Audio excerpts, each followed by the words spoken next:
2023년 9월 15일 새벽 2시 11분 청주 미호천 인근 하상도로 밤낚시를 마치고 돌아가던 한 주민은 갓길에 멈춰선 흰색 승용차를 발견했다. 차량 주변에는 사람의 흔적이 보이지 않았다. 헤드라이트도 꺼져 있었고 실내등도 켜지지 않았다. 다만 이상한 점이 하나 있었다. 운전석 문이 완전히 잠겨 있지 않았다는 것. 주민은 혹시 모를 사고를 염려해 112에 신고했다. 출동한 경찰은 차량 번호를 조회했고 곧 차주의 신원을 확인했다. 정태민, 29세 남성. 청주 시내모 은행 지점의 대출 담당 직원이었다. 경찰은 즉시 정태민의 가족에게 연락을 취했다. 하지만 가족들도 그의 행방을 알지 못했다. 어젯밤 퇴근한다고 했는데 집에 안 들어왔어요. 차량 내부를 확인한 경찰은 운전석과 조수석이 모두 비어 있는 것을 발견했다. 엔진은 꺼져 있었지만 열기가 완전히 식지 않은 상태였다. 차량이 멈춘 지 얼마 되지 않았다는 의미였다. 대시보드 위에는 정태민의 사원증이 가지런히 놓여 있었고 트렁크에는 업무용 가방이 그대로 있었다. 충돌 흔적은 없었다. 다툼의 흔적도 없었다. 차량 외부에 긁힌 자국이나 파손된 부분도 없었다. 모든 것이 정상적으로 보였다. 단 하나 운전자만 사라졌다. 정태민이 마지막으로 목격된 건 전날 오후 6시 47분이었다. 은행 지점 주차장에서 차에 오르는 순간, 그리고 약 3시간 뒤 그의 차량은 아무도 없는 채로 미호천 하상도로에 멈춰 있었다. 사람은 사라졌고 차량만 남았다. 이 사건은 전형적인 차량 단독 실종 케이스의 특징을 모두 갖추고 있었다. 예고 없는 경로 이탈, CCTV 공백 구간, 그리고 차량만 남긴 채 흔적 없이 사라진 사람. 한국에서 발생한 유사 사건들, 이른바 차는 있는데 사람은 없는 미스터리 실종 사건들은 공통점이 있었다. 대부분 야간에 발생했고 외진 도로였으며 CCTV 사각지대였다. 그리고 대부분 미해결로 남았다. 수사는 3가지 기록의 조각을 맞추는 것에서 시작되었다. 블랙박스가 남긴 음성, 기지국이 추적한 마지막 신호, 그리고 CCTV가 포착한 차량의 움직임. 경찰은 이 3가지를 통해 정태민의 마지막 2시간을 재구성하려 했다. 하지만 기록은 답이 아니라 질문만을 남겼다. 정태민은 왜 평소와 다른 길로 갔을까? 그는 누구를 만나러 간 것일까? 아니면 혼자였을까? 그리고 그날 밤 미호천 하상도로에서 대체 무슨 일이 있었던 걸까? 기록으로 말한다. 감정이 아니라. 2023년 9월 14일 목요일 오전 9시 10분. 정태민은 평소와 같은 시간에 청주 시내 은행 지점에 출근했다. 직원 전용 출입구를 통과한 시각이 보안 시스템에 정확히 기록되어 있다. 그는 2층 대출 상담실로 올라가 컴퓨터를 켰고 당일 예정된 상담 일정을 확인했다. 오전 9시 30분 정례 조회가 시작되었다. 지점장을 포함해 직원 12명이 참석한 회의였다. 이날 회의에서 논의된 내용은 월말 실적 점검과 신규 대출 상품 안내였다. 회의록에 따르면 정태민은 2차례 발언했다. 고객 만족도 제고 방안과 연체율 관리에 대한 의견이었다.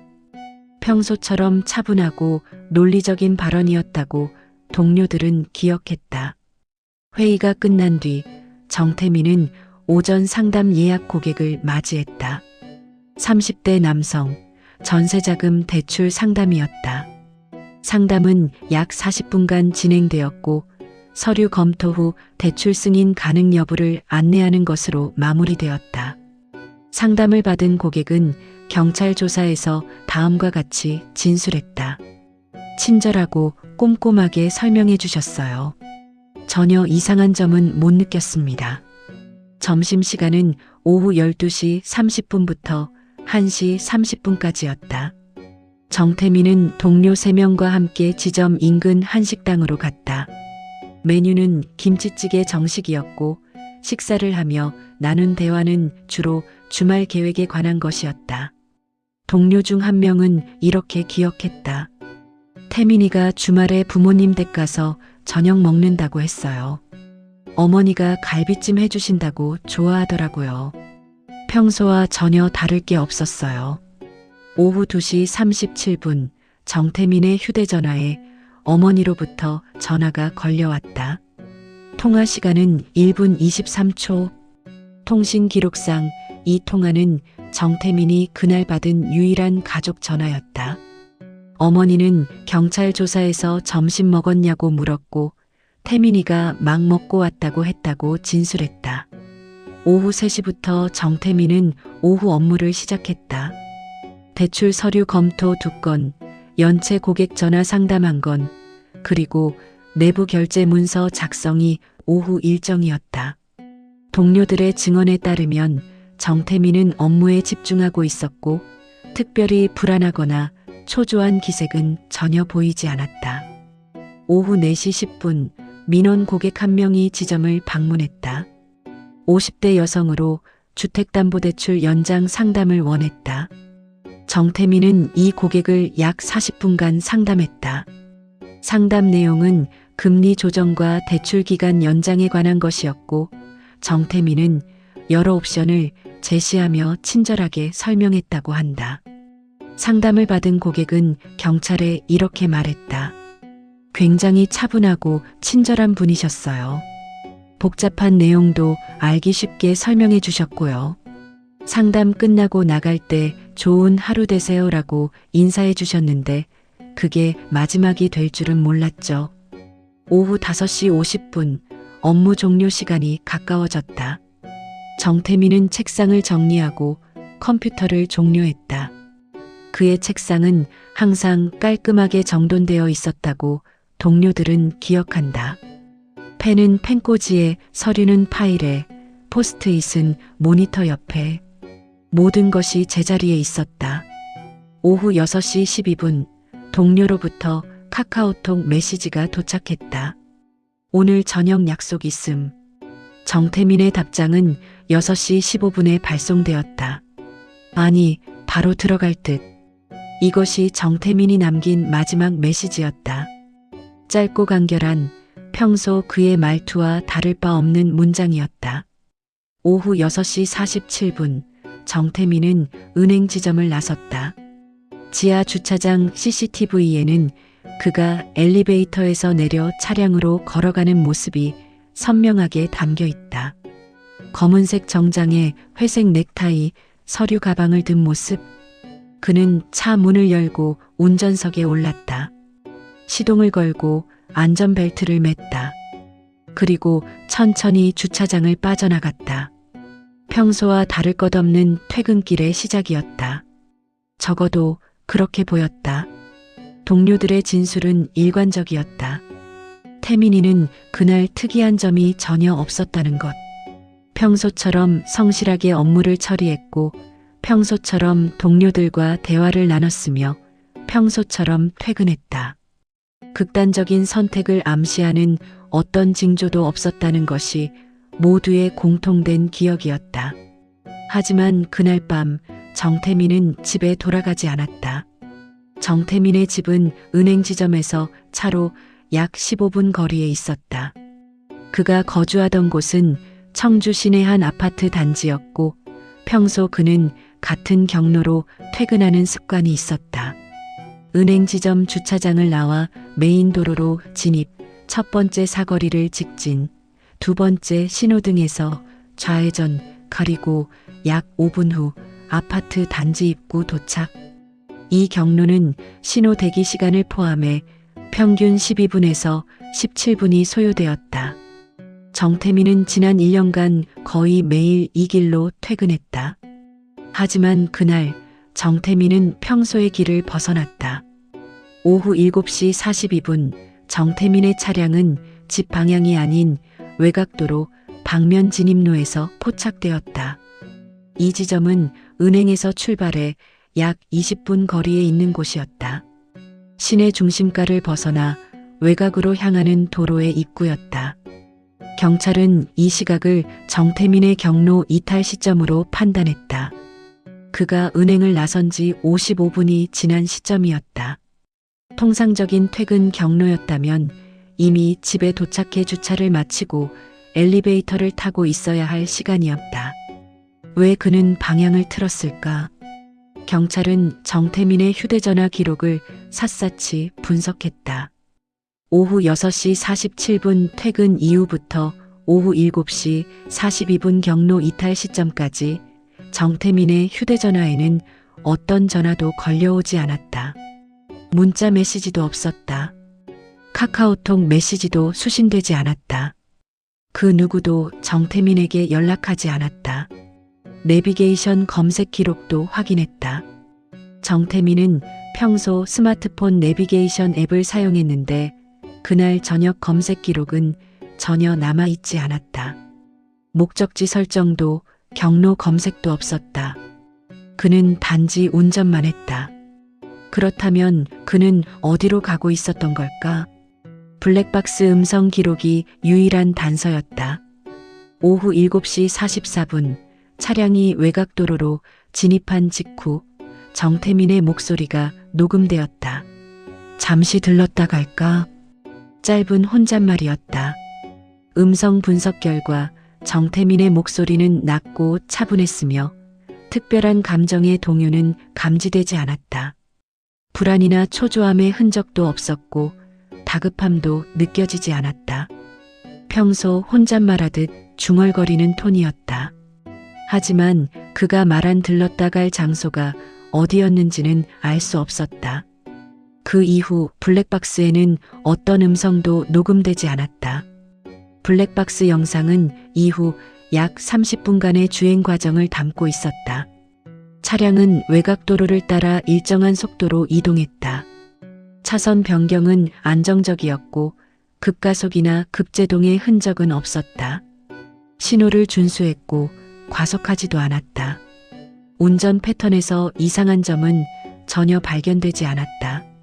영상 속 정태민의 운전 습관은 평소와 동일했다. 신호에서 완전히 정지했고 차선 변경 시 방향 지시 등을 켰으며 안전거리를 유지했다. 조급하거나 불안한 운전자의 모습이 아니었다. 오후 7시 52분 정태민은 외곽도로 진입로에서 약 3km 떨어진 편의점에 들렀다. CCTV를 확인한 결과 정태민은 오후 7시 51분에 편의점에 들어와 생수 한 병과 삼각김밥 하나를 구매한 뒤 오후 7시 53분에 나갔다. 체류 시간 약 2분. 점원과 대화는 없었고 물건을 집어 계산대로 가서 카드로 결제했다. 편의점 CCTV 속 정태민의 표정은 평온해 보였다. 급하거나 불안한 기색은 없었다. 그는 물건을 사서 나간 뒤 차에 올라 다시 외곽도로로 향했다.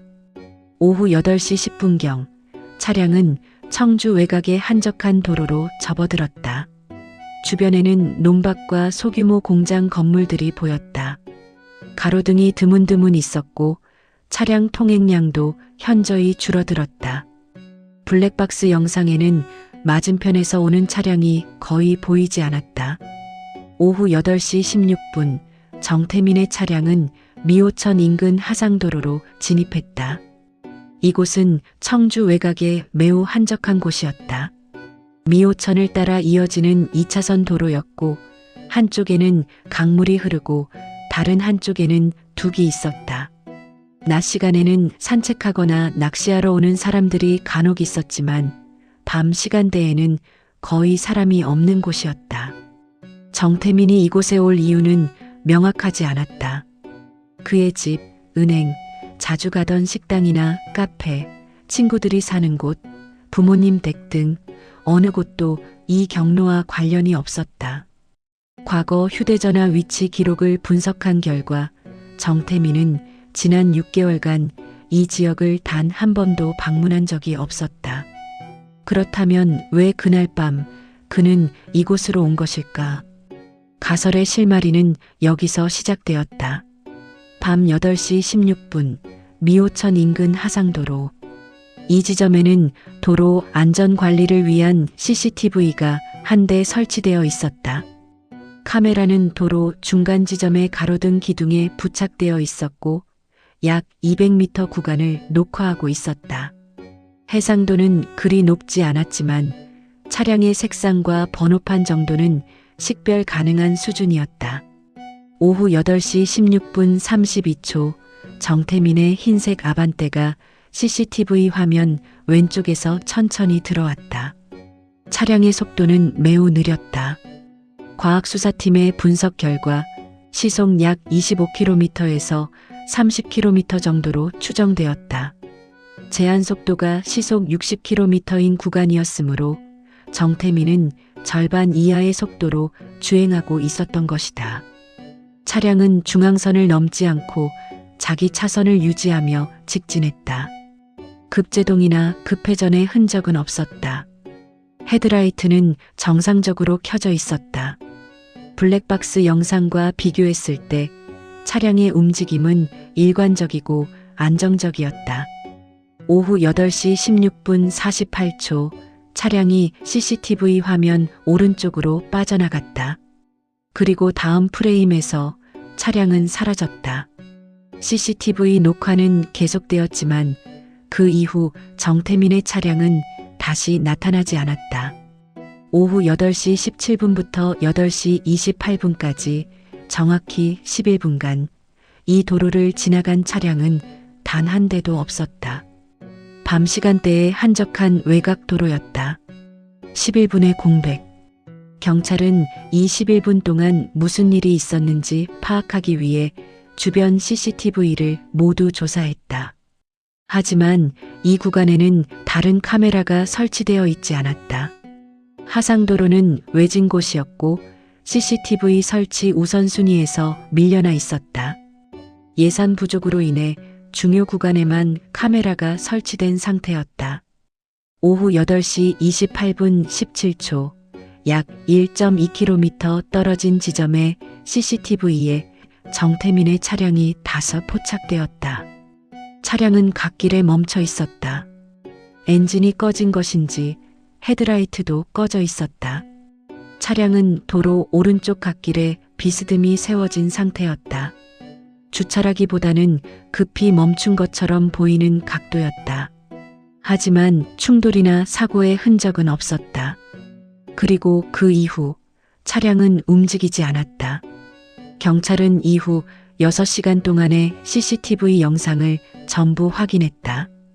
오후 8시 28분부터 다음날 새벽 2시 11분까지 총 5시간 43분간의 영상. 하지만 정태민이 차에서 내리는 모습은 단 한 번도 포착되지 않았다. 차량 주변을 지나간 다른 차량도 거의 없었다. 오후 9시 14분에 승합차 한 대, 오후 10시 32분에 SUV 한 대, 자정 무렵에 오토바이 한 대. 이들 차량은 정태민의 차량을 지나쳐 갔지만 멈추거나 접근하지는 않았다. 도보로 접근한 사람도 확인되지 않았다. 차량은 그저 그 자리에 덩그러니 서 있었다. 다음 날 새벽 2시 11분 주민 신고로 경찰이 현장에 도착했을 때 차량의 상태는 다음과 같았다. 운전석 문은 잠겨 있지 않았다. 문을 열자 실내등이 자동으로 켜졌다. 운전석 시트는 뒤로 젖혀진 상태였고 블랙박스는 정상 작동 중이었다. 시동은 꺼져 있었고 키는 시동 구멍에 꽂혀 있지 않았다. 센터 콘솔에 놓여 있었다. 조수석에는 아무도 없었다. 뒷좌석도 비어 있었다. 차량 내부에서는 정태민의 사원증, 업무용 가방, 그리고 지갑이 발견되었다. 조수석 발판에는 편의점 영수증 한 장이 떨어져 있었다. 영수증 시각은 오후 7시 52분. 생수와 삼각김밥 구매 내역이 찍혀 있었다. 하지만 휴대전화는 없었다. 정태민의 휴대전화는 오후 8시 19분을 마지막으로 기지국 신호가 끊겼다.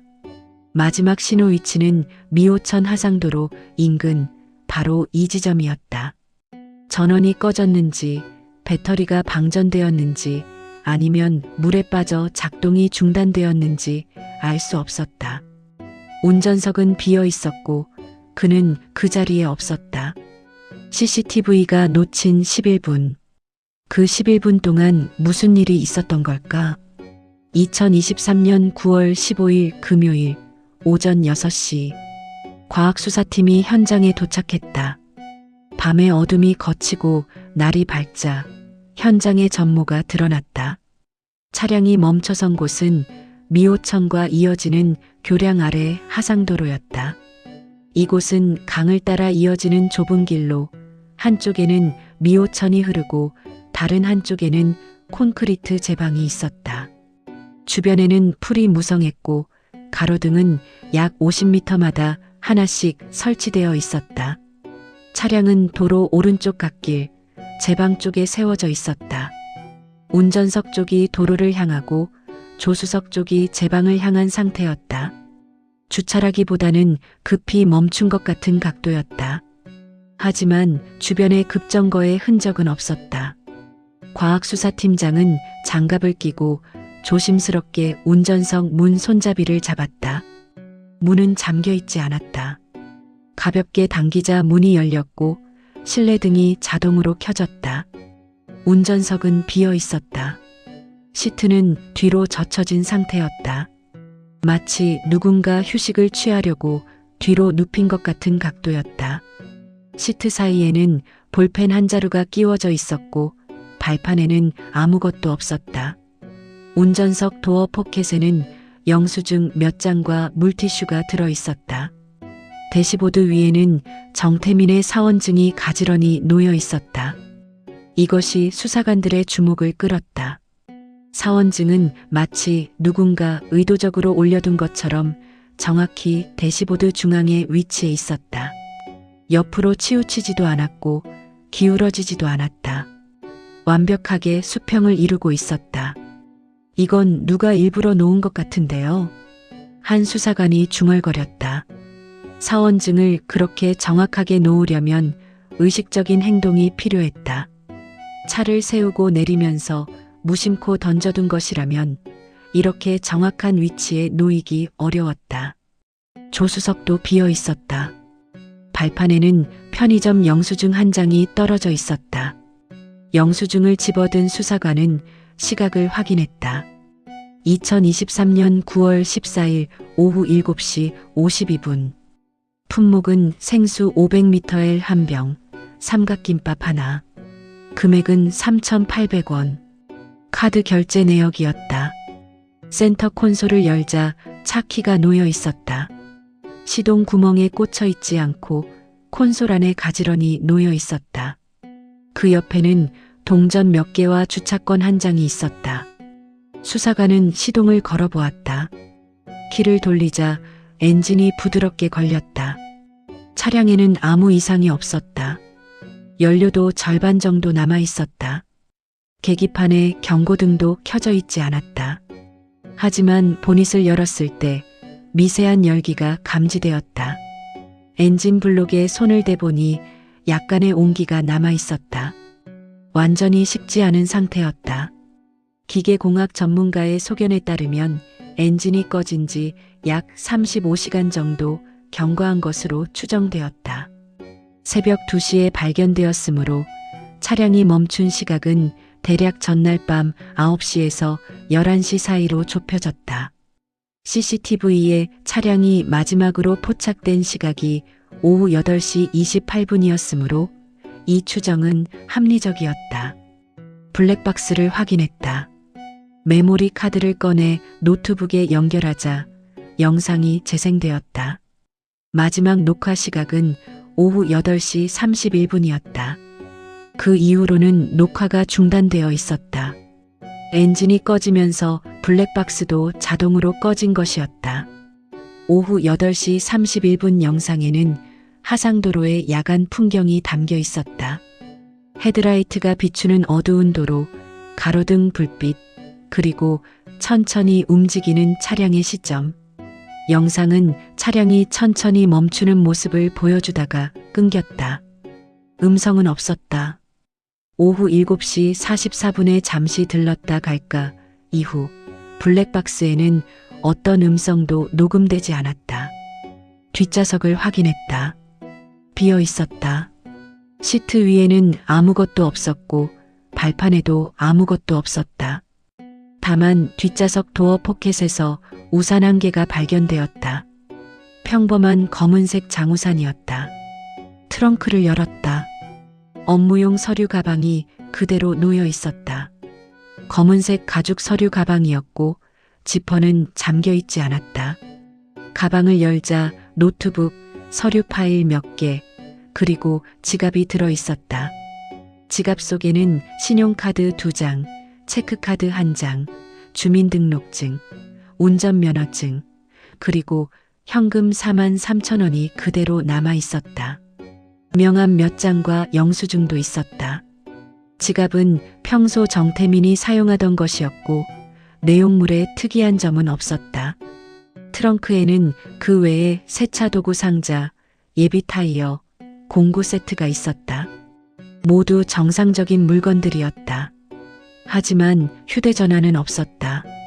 수사팀은 차량 내부를 샅샅이 뒤졌다. 좌석 및 콘솔 안, 도어 포켓, 심지어 에어컨 송풍구까지. 하지만 휴대전화는 어디에서도 발견되지 않았다. 초기 출동 경찰관은 차량 내부에서 휴대전화를 봤다고 진술했다. 하지만 과학수사팀의 정밀 수색에서는 확인되지 않았다. 경찰은 이 부분에 대해 재조사를 실시했고 결국 초동 경찰관의 착오로 결론지었다. 어둠 속에서 다른 물건을 휴대전화로 착각했을 가능성이 제기되었다. 정태민의 휴대전화 마지막 기지국 신호는 오후 8시 19분이었다. 위치는 바로 이곳 미호천 하상도로 인근이었다. 그 이후 신호는 완전히 끊겼다. 현장 주변 수색이 시작되었다. 수사관들은 차량 주변 반경 50m를 꼼꼼히 살폈다. 인근 제방을 따라 걸으며 바닥을 살폈고 풀숲을 헤쳤다. 혹시 정태민이 쓰러져 있지는 않은지 혹은 어떤 증거가 남아있지 않은지 확인하기 위해서였다. 오전 8시 32분 한 수사관이 제방 흙길에서 발자국 하나를 발견했다. 발자국은 차량에서 약 15m 떨어진 제방 경사면에 찍혀 있었다. 크기로 보아 성인 남성의 것으로 추정되었다. 발자국은 신발 밑창의 무늬가 선명하게 찍혀 있었고 방향은 물가를 향하고 있었다. 하지만 그 이후에 발자국은 없었다. 수사관들은 발자국에서 물가까지의 경로를 세밀하게 수색했다. 제방을 내려가 강변까지 확인했다. 하지만 추가 발자국은 발견되지 않았다. 풀이 무성한 구간이었기 때문에 발자국이 남기 어려운 환경이었다는 분석이 나왔다. 물가에서도 특별한 흔적은 발견되지 않았다. 발이 물에 들어간 자국도 옷이 젖은 흔적도 없었다. 강물은 잔잔하게 흐르고 있었고 수심은 육안으로 봐도 1.5m 이상으로 보였다. 그 발자국이 정태민의 것인지 확인할 방법은 없었다. 신발 사이즈는 측정할 수 있었지만 정태민의 신발과 대조할 실물이 없었다. 정태민의 집에서 평소 신던 신발을 가져와 비교했지만 밑창 무늬가 달랐다. 발자국의 주인은 알 수 없었다. 과학수사팀은 발자국 주변 토양을 채취했고 발자국 사진을 여러 각도에서 촬영했다. 혹시 모를 추가 분석을 위해서였다. 하지만 즉각적인 단서는 되지 못했다. 차량 내부 지문 감식 결과도 나왔다. 운전석, 조수석, 문 손잡이, 대시보드, 핸들 등 주요 부위에서 채취된 지문 대부분은 정태민의 것으로 확인되었다. 하지만 운전석 문 외부 손잡이에서 정태민의 것이 아닌 미량의 DNA가 검출되었다. 과학수사팀은 이 DNA를 데이터베이스와 대조했다. 하지만 일치하는 인물은 나오지 않았다. DNA 양이 너무 적어 정확한 분석이 어려웠고 오염 가능성도 배제할 수 없었다. 전문가 소견은 다음과 같았다. 이 DNA가 사건과 직접 관련이 있는지 판단하기 어렵습니다. 세차장 직원, 주유소 직원, 혹은 일상적인 접촉에서 묻었을 가능성이 있습니다. 제3자 개입의 결정적 증거로 보기에는 불충분합니다. 결과적으로 차량 내부에서 범죄를 입증할 만한 결정적 증거는 발견되지 않았다. 다툼의 흔적도, 폭력의 흔적도, 혈흔도 없었다. 차량은 깨끗했고 정돈되어 있었다. 다만 한 가지, 대시보드 위의 사원증만이 이상했다. 너무나 정확하게 놓여 있었다.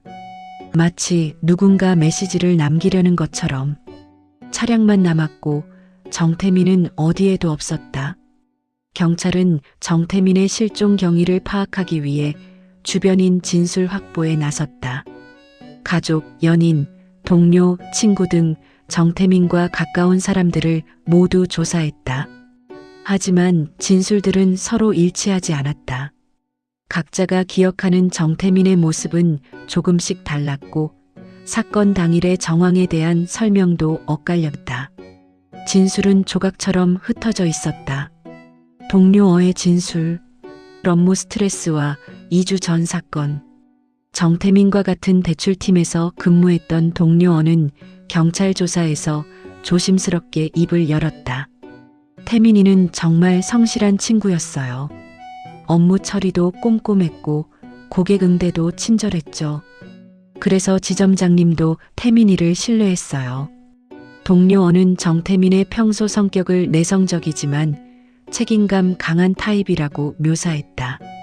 회식 자리에서 크게 목소리를 내는 스타일은 아니었지만 맡은 일은 끝까지 해내는 사람이었다고 한다. 업무 스트레스료 솔직히 은행에서 일하면 늘 있죠. 실적 압박도 있고 고객들 응대하다 보면 스트레스 받을 때도 많고요. 태민이도 마찬가지였을 거예요. 하지만 특별히 심각한 수준은 아니었다고 생각해요. 다들 그 정도는 감당하면서 일하니까요.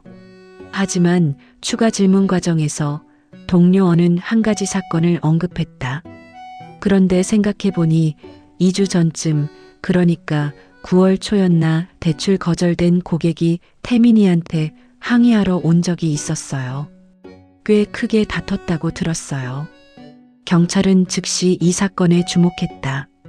동료어는 당시 상황을 다음과 같이 설명했다. 그 고객은 사업자금 대출을 신청했는데 심사에서 떨어졌대요. 그런데 고객이 납득을 못하고 지점으로 찾아온 거죠. 태민이가 상담실에서 설명을 했는데 고객이 목소리를 높이면서 이게 말이 되냐고 따졌다는 얘기를 들었어요. 상담실 밖까지 소리가 들렸다고 하더라고요. 그 이후 태민이가 어땠냐고요? 글쎄요, 별로 티를 안 냈어요. 태민이는 원래 그런 일이 있어도 혼자 사귀는 스타일이었거든요. 동료들한테 투덜대거나 하지 않았어요. 제가 괜찮냐고 물었을 때도 괜찮다고만 했어요. 경찰은 해당 고객의 신원을 확인했다. 40대 남성으로 자영업을 하다가 사업 확장을 위해 대출을 신청했지만 신용등급 문제로 거절된 사례였다. 경찰은 이 고객을 소환해 조사했다. 알리바이 조사 결과 이 고객은 정태민 실종 당일 다른 지역에 있었던 것으로 확인되었다. CCTV와 신용카드 사용 내역이 이를 뒷받침했다. 경찰은 이 고객의 범행 가능성을 배제했다. 하지만 정태민이 업무상 갈등을 겪고 있었다는 사실은 기록되었다. 여자친구 B의 진술 평소와 다른 목소리. 정태민의 여자친구 B는 사건 당일 밤 정태민과 통화를 시도했다고 진술했다. 그녀는 20대 후반 여성으로 정태민과 약 1년 반 동안 연애 중이었다. 우리는 평소에 거의 매일 통화했어요. 퇴근하고 집에 가는 길에 전화하거나 집에 도착해서 전화하거나 그게 일상이었어요. 사건 당일 비는 오후 8시 3분에 정태민에게 전화를 걸었다. 통화 기록상 통화 시간은 17초였다. 전화를 받았는데 태민이가 지금 운전 중이야. 나중에 전화할게라고만 하고 끊었어요. 그게 다였어요. 17초요. 평소 같으면 어디 가는 중이야. 곧 집 갈 거야. 이런 식으로 좀 더 이야기를 나눴을 텐데 그날은 정말 짧게 끊었어요. 비는 그날 밤 정태민의 목소리가 평소와 달랐다고 강조했다. 목소리가 어떻게 설명해야 할까요? 약간 급한 느낌. 평소에는 운전 중이어도 여유 있게 말하는데 그날은 뭔가 빨리 끊어야 할 것 같은 톤이었어요. 제가 무슨 일 있어라고 물으려고 했는데 그 전에 끊어버렸거든요. 비는 그 통화가 마지막이 될 줄 몰랐다고 했다. 나중에 전화할게라고 했잖아요. 그래서 저도 기다렸어요. 1시간쯤 지나면 전화 오겠지 했죠. 그런데 밤 9시가 되어도 안 오고 10시가 되어도 안 오고 이상하다 싶어서 제가 다시 전화했어요. 9시 47분쯤이었을 거예요. 통화 기록을 확인한 결과 비는 오후 9시 47분, 10시 23분, 11시 11분 총 3차례 정태민에게 전화를 걸었다. 하지만 모두 연결되지 않았다. 전원이 꺼져 있거나 신호가 닿지 않는 곳에 있습니다라는 안내 멘트만 들렸다. 처음에는 배터리가 나간 줄 알았어요. 태민이가 가끔 충전하는 걸 깜빡할 때가 있거든요. 그래서 큰 걱정은 안 했어요. 그런데 자정이 넘어도 연락이 없어서 그때부터 불안해지기 시작했어요. 비는 다음 날 새벽 1시쯤 정태민의 어머니에게 전화를 걸었다. 어머니도 정태민과 연락이 안 된다고 했다. 그제야 비는 뭔가 잘못되었다는 것을 느꼈다고 한다. 경찰은 비에게 정태민의 최근 상태에 대해 물었다. 평소와 다른 점이 있었냐고요? 글쎄요, 딱히 없었던 것 같은데요. 실종되기 일주일 전에 같이 영화 봤어요. 그때도 평범했어요. 주말에 부모님 댁 가서 식사한다는 이야기도 했고요. 극단적인 선택을 암시하는 말이나 행동이 있었냐고요? 절대 아니에요. 태민이는 그럴 사람이 아니에요. 우리 미래에 대한 이야기도 했었고 내년에 같이 여행 가자는 계획도 세웠었어요. 그런 사람이 갑자기 사라질 리가 없어요. 비의 진술은 확고했다. 정태민은 극단적 선택을 할 사람이 아니라는 것. 하지만 그날 밤 통화에서 느낀 이상한 기류는 설명할 수 없었다. 가족의 진술 다음 날 아침 약속. 정태민의 어머니는 60대 여성으로 정태민과 같은 시에 살고 있었다. 그녀는 경찰 조사에서 눈물을 흘리며 진술했다. 태민이는 효자예요. 주말마다 집에 와서 저녁 먹고 집안일도 도와주고 착한 아들이에요. 어머니는 사건 전날 저녁 정태민과 2차례 통화했다고 진술했다. 첫 번째는 오후 2시 37분, 두 번째는 오후 7시 8분이었다. 저녁 때 전화했을 때 태민이가 막 퇴근하려는 참이라고 했어요. 저녁 먹었냐고 물었더니 곧 먹는다고 했어요. 그래서 제가 내일 아침같이 아침 먹자. 엄마가 미역국 끓여줄게 했죠. 태민이가 알았어요. 내일 아침에 들를게요라고 했어요. 통화 내용은 평범했다. 일상적인 대화였고 특별한 기색은 전혀 없었다고 한다. 태민이 목소리가 밝았어요. 평소처럼요. 다음날 아침 약속도 했고 미역국 좋아한다고 좋아하면서요. 그런데 어머니는 말을 잇지 못했다. 다음날 아침 정태민은 나타나지 않았다. 오전 8시가 되어도 9시가 되어도 전화를 걸어도 받지 않았다. 가족들은 한결같이 정태민이 극단적 선택을 할 사람이 아니라고 강조했다. 우리 아들은 절대 그럴 아이가 아니에요. 빚도 없고 고민도 없었어요. 여자친구도 있고 직장도 안정적이고 왜 갑자기 사라져야 했겠어요. 하상도로 근처 목격자의 진술 흰색 차량. 경찰은 현장 인근 주민들을 대상으로 목격자 조사를 실시했다. 그 과정에서 한 명의 목격자가 확보되었다. 미호천에서 낚시를 하던 60대 남성 C씨는 사건 당일 밤 미호천에서 낚시를 하고 있었다고 진술했다. 저는 자주 그쪽에서 낚시를 해요. 밤낚시가 좋거든요. 조용하고 사람도 없고 그날도 저녁 7시쯤 가서 낚시하고 있었어요. C씨는 밤 8시 반쯤 짐을 정리하고 돌아가려던 참이었다고 한다. 낚시 도구를 정리하고 차로 가려는데 하상도로 쪽에서 차 한 대가 천천히 들어오는 것이 보였다고 한다. 흰색 차였어요. 세단이었고요. 교량 아래쪽으로 천천히 들어가더라고요. 속도가 정말 느렸어요. 시속 20km에서 30km 물음표 그 정도였던 것 같아요. 제가 저 사람 뭐 하나 싶었죠. C씨는 그 차량을 잠깐 쳐다봤지만 특별히 신경 쓰지는 않았다고 한다. 가끔 낚시꾼들이 저기 차 세워두고 낚시하러 오거든요. 그래서 낚시하러 온 사람이구나 하고 넘어갔어요. 제 차에 짐 싣고 그냥 갔죠. 경찰은 C씨에게 차 안에 사람이 몇 명이었는지 물었다. 글쎄요, 잘 안 보였어요. 밤이었고 차가 좀 멀었거든요. 운전석에 누가 있는 건 확실한데 조수석에도 사람이 있었는지는 모르겠어요.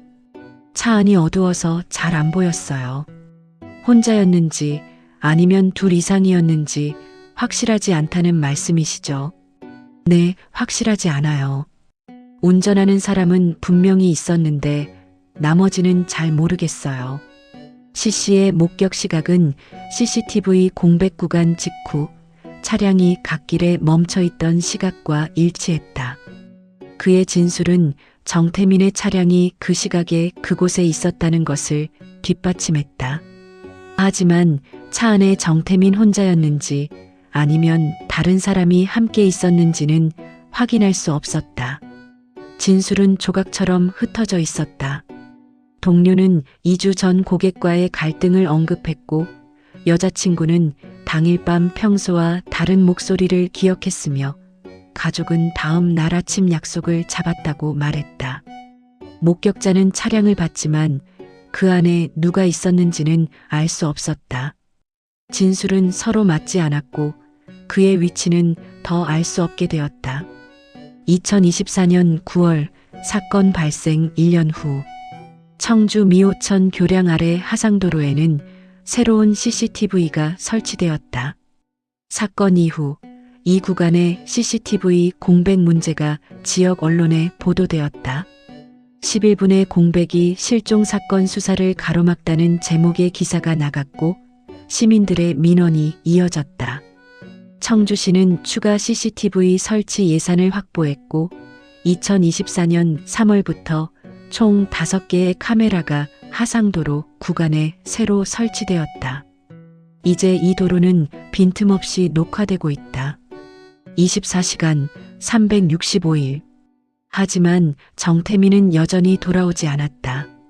그의 동료들은 여전히 같은 은행 지점에서 일하고 있다. 정태민이 담당하던 대출 업무는 다른 직원에게 인수되었다. 그의 책상에는 새로운 사람이 앉았다. 일상은 계속되었다. 동료 N은 가끔 정태민을 떠올린다고 했다.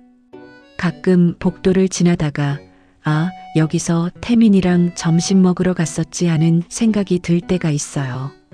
그럴 때마다 좀 이상한 기분이 들죠. 1년이 지났는데도 아직 돌아오지 않았다는 게 믿기지 않아요. 여자친구 B는 사건 이후 언론 인터뷰를 단 한 번도 하지 않았다. 경찰 조사가 끝난 후 그녀는 SNS 계정을 비공개로 전환했다. 전화번호도 바꿨다. 언론사와 유튜버들의 취재 요청을 피하기 위해서였다. 경찰 관계자에 따르면 B는 여전히 정기적으로 경찰서에 전화를 건다고 한다. 새로운 단서가 있는지, 수사에 진전이 있는지 물어본다. 매번 답은 같다. 죄송합니다. 아직 새로운 소식이 없습니다. 정태민의 가족은 매달 첫째 주 목요일마다 미호천을 찾는다. 어머니와 아버지, 그리고 가끔 친척 한두 명이 함께. 그들은 차를 세우고 제 방을 따라 걸으며 강물을 바라본다. 혹시 아들의 흔적이 있지 않을까 하는 희망으로. 우리 아들이 어딘가에 있을 거예요. 살아 있을 거예요. 실종 신고는 여전히 유효하다. 경찰청 실종자 데이터베이스에 정태민의 정보가 등록되어 있고, 만약 그가 어딘가에서 발견되면 즉시 가족에게 연락이 갈 것이다.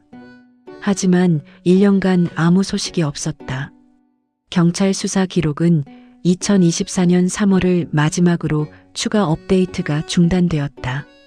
수사 파일 마지막 페이지에는 담당 형사의 메모가 남아있다. 결정적 장면 없음. CCTV 공백 11분. 목격자 진술 불명확. 차량 내 증거 불충분. 추가 단서 확보 필요. 수사 진행 중.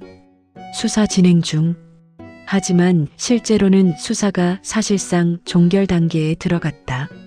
새로운 증거가 나타나지 않는 한 더 이상 진전되기 어려운 상황이었다. 사건은 미제 사건으로 분류되었다. 온라인 커뮤니티에서는 여전히 이 사건이 회자되고 있다. 청주은행원 실종 2시간의 공백. 퇴근 후 사라진 2시간. 오후 6시 47분 은행을 나선 정태민은 오후 8시 28분 미호천 하상도로에서 마지막으로 포착되었다. 그 사이 1시간 41분. 그리고 CCTV가 놓친 11분. 누리꾼들은 각자의 추론을 내놓았다. 제3자 범죄 맞음. DNA 나왔다며 아니야, 스스로 사라진 거야. 뭔가 숨긴 게 있었을 거야. 물에 빠진 거 아니야, 시신을 못 찾았을 뿐이지. 11분 동안 뭔가 결정적인 일이 있었을 거야. 하지만 모든 추론은 추측에 불과했다. 증거가 없었다. 목격자도 없었다. CCTV도 그 11분을 기록하지 못했다. 정태민은 여전히 어디에도 없다. 그의 휴대전화는 끝내 발견되지 않았다. 통신사의 요청에 마지막 위치를 추적했지만 오후 8시 19분 미호천 인근이 마지막이었다. 그 이후로는 완전히 꺼졌다. 그의 신용카드와 체크카드는 단 한 번도 사용되지 않았다. 은행 계좌에도 아무 움직임이 없었다. 그는 금융 시스템에서 완전히 사라졌다. 그의 차량은 가족에게 인도되었다. 증거 채취가 끝난 후 과학수사팀이 봉인을 풀고 차를 돌려주었다. 어머니는 그 차를 팔지 못하고 집 앞에 세워두었다. 아들이 돌아오면 타야 할 차라고 생각하며. 기록은 여기까지였다. CCTV 영상, 통신 기록, 금융거래 내역, 목격자 진술, 과학 감식 결과. 모든 기록이 수사 파일에 정리되어 있다. 하지만 그 기록들은 정태민이 어디로 갔는지 말해주지 않았다. 기록이 남긴 것은 공백이었다. 11분의 CCTV 공백, 설명할 수 없는 경로 이탈, 그리고 사라진 한 사람. 미해결.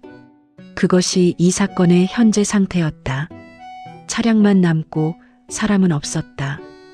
2023년 9월 14일 목요일 밤 청주 미호천 하상도로에서 정태민은 흔적 없이 사라졌다.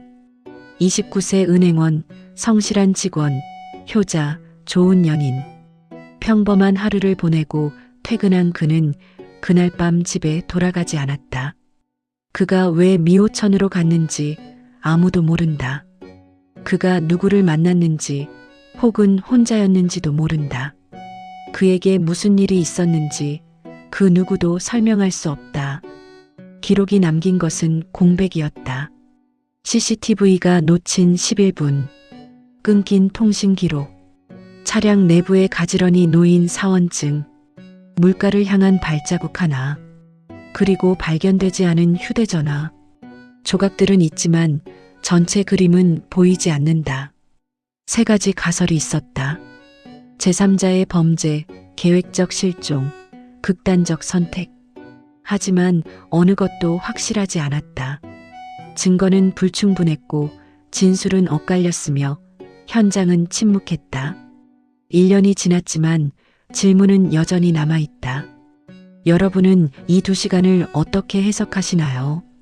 오후 6시 47분 정태민은 은행을 나섰습니다. 오후 8시 28분 그의 차량은 미호천 하상도로에 멈춰 있었습니다. 그 사이 1시간 41분, 그리고 CCTV가 놓친 11분. 그 시간 동안 무슨 일이 있었을까요? 우발적 범죄였을까요? 계획적 실종이었을까요? 아니면 극단적 선택이었을까요? 기록은 진실을 말하지 않았습니다. 하지만 기록이 남긴 조각들은 여전히 우리에게 질문을 던지고 있습니다. 잠시 들렀다 갈까? 블랙박스에 남은 그의 마지막 혼잣말. 그는 어디에 들르려 했던 걸까요? 그곳에서 무엇을 하려 했던 걸까요? 그리고 왜 돌아오지 못한 걸까요? 정태민의 가족은 여전히 기다리고 있습니다. 여자친구는 여전히 믿고 있습니다. 동료들은 여전히 기억하고 있습니다. 그리고 미호천은 여전히 잔잔히 흐르고 있습니다. 사건은 미해결로 남았습니다. 하지만 기록은 남았습니다. CCTV 영상, 통신 기록, 목격자 진술, 그리고 차량 내부의 흔적들. 언젠가 누군가 이 조각들을 다시 맞춰 진실에 한 걸음 더 다가갈지도 모릅니다. 이 채널은 기록이 말하는 사건을 끝까지 추적합니다. 감정이 아니라 기록으로, 추측이 아니라 증거로. 정태민 실종 사건은 여전히 열려있는 사건입니다. 만약 이 사건에 대해 아시는 정보가 있다면 청주경찰서로 제보해 주시기 바랍니다. 구독과 좋아요 부탁드립니다. 그리고 이 사건이 언젠가 해결되기를, 정태민이 어디에 있든 평안하기를 바랍니다.